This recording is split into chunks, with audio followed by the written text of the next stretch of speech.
Hi, my name is Biblo, popularly known as Biblo. I'm here to take a video presentation on central dogma of molecular biology, which involves three different aspects. So the first aspect I'll be talking on now is replication. So this is the central dogma of molecular biology. It involves three different processes. First one is replication, followed by transcription and translation. So we are going to know what all this is all about as we go on. But for the purpose of this presentation and this video, I'll be focusing more on replication. Now, before we go into replication, I would like to review the structure of DNA. The DNA is double-stranded, as you can see, and it has different base pairs. Basically, our adenine, thymine, guanine, and cytosine. Now, it is very essential for us to know the base pairing. Adenine binds with thymine. As you can see here, adenine binds with thymine with the help of 2 hydrogen bonds, while guanine binds with cytosine with the help of 3 hydrogen bonds. This is very, very essential for us. I also want to remind ourselves that our DNA runs in 2 different directions, 5' to 3', and the other runs from 3' to 5'. Please, let's keep this at the back of our mind so that as we go through the process of replication, it will be easy and understandable. Now, the process of replication is the synthesis of new DNA from a parent DNA, and the process is semi-conservative. What does that mean? It is semi-conservative in the sense that in the new daughter cells produced from the DNA, it has an exact strand from the parent and an entirely newly synthesized strand. Now, the process of replication occurs in the nucleus of cells, and this particular process occurs before a cell divides. The DNA of a particular parent has to be copied before a cell divides. So, in layman's word, we can liken the process of replication to photocopy. So, DNA is copied during the S or synthesis phase of interphase during cell division. Of course, we all know the process of cell division, mitosis, and the likes. The process begins at origins of replication. What are these origins of replication? It is a sequence that are rich in the adenine and thymine nitrogenous bases. So these 2 strands open, forming what we call replication fork. As we go on, we are going to understand what the replication fork is all about. Now, active DNA synthesis occurs at the replication fork.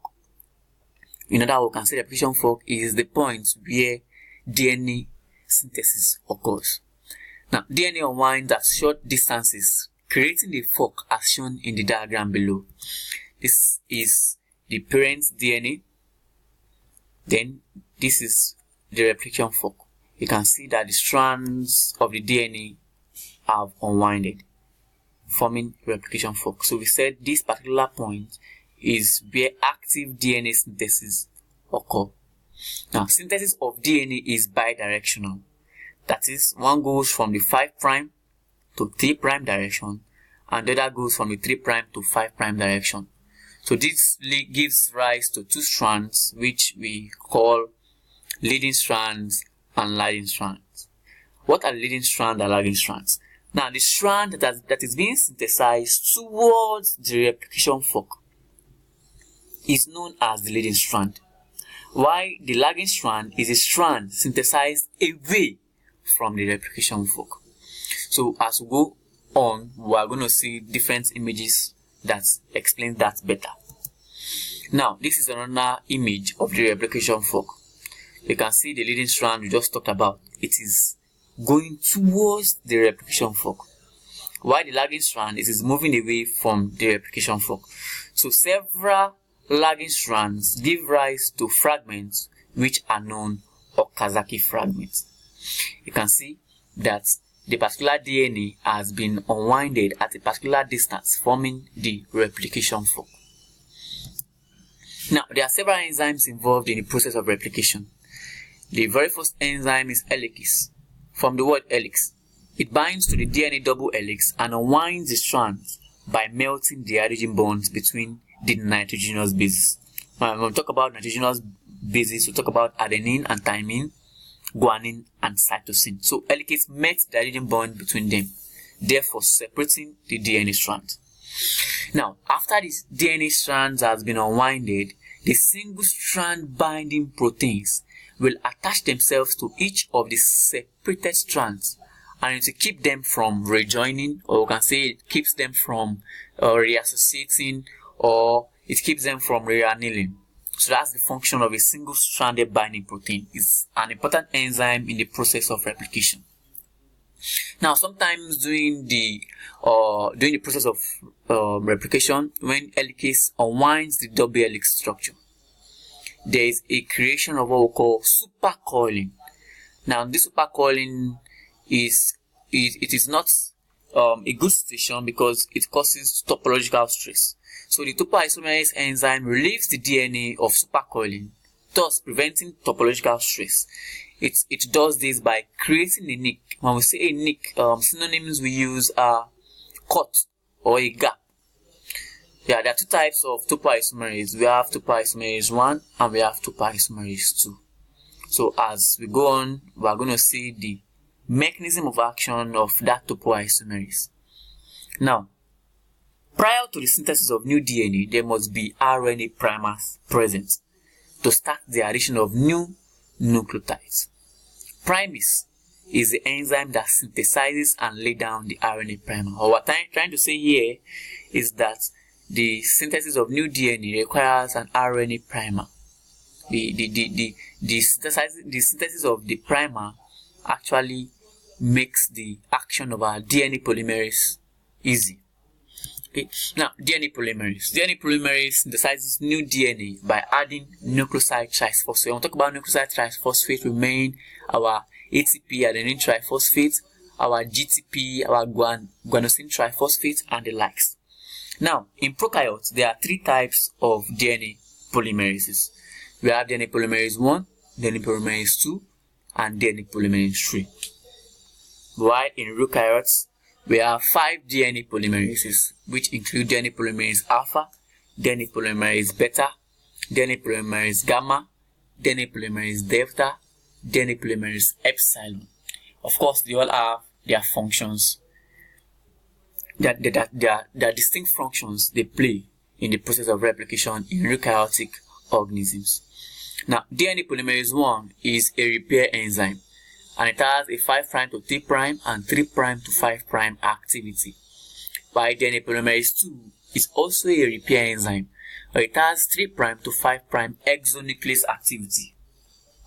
When we talk about exonuclease activity, we are talking about the removal of nucleotides from the end of the DNA. The DNA polymerase 3 is the main synthesizing enzyme in prokaryotes. Of course, the DNA polymerase 1 and polymerase 2, which we say they are repair enzyme, they actually come into play when there is a mismatch or when there is a damage to a particular DNA. Now, like I said earlier, we're going to talk about the action of the topoisomerase. You can see here that this is a supercoiling of the strand. Now, this is the topoisomerase enzyme. It comes to relieve this DNA from this supercoiling. What does it do? It creates a cut on the strand. This is what happens. So after creating a cut, it therefore helps the DNA from having topological stress. So the supercoiling presence in the DNA molecule has now been relieved. That is the action of topoisomerase enzyme, and it is a very essential enzyme in the process of replication. Now let's look at all the enzymes in general. This is the overview of DNA replication. First of all, we talked about our helicase enzyme. This helicase enzyme, you can see, it cuts and separates the DNA.